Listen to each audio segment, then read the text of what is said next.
Greetings from the global humanitarian arm of the Seventh-day Adventist Church, the Adventist Development and Relief Agency, or ADRA. For ADRA, loving the forgotten is the perfect description of what we are doing through our development projects and relief operations. It's easy to help people at the height of an emergency when all eyes are on them, but after an average of 2 to 3 weeks, people's attention usually begins to shift to other things.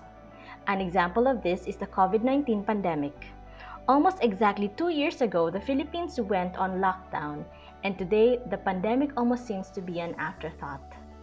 ADRA's Stronger Together Plus project in Mindanao has been seeking to help the communities that were affected not only by the COVID-19 pandemic, but by the series of earthquakes that hit them prior to the event.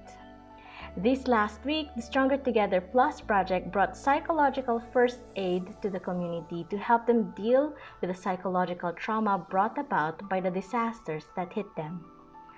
A more recent disaster that struck was Typhoon Odette that hit central and southern Philippines last December 16. ADRA has been blessed by the massive local and international support that allowed us to bring relief assistance to over 8,000 Odette-affected households last December.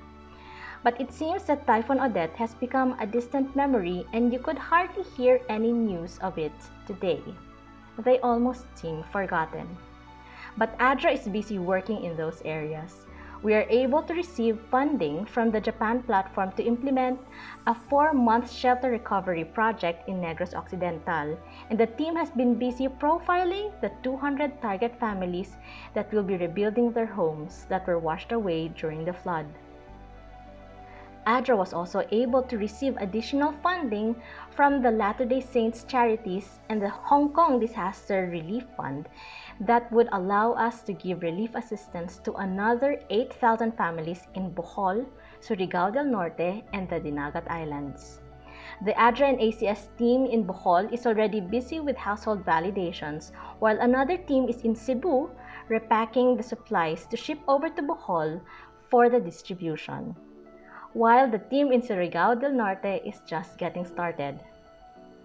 Last Thursday's Sabbath School lesson was entitled, Let Us Be Grateful, and it says in Hebrews 13 verse 15 and 16, Through Jesus, therefore, let us continually offer God a sacrifice of praise, the fruit of lips that openly profess His name, and do not forget to do good and to share with others, for with such sacrifices God is pleased.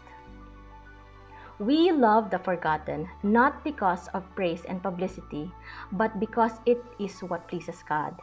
And it allows us to be channels of blessing that God can use to bring His forgotten children home.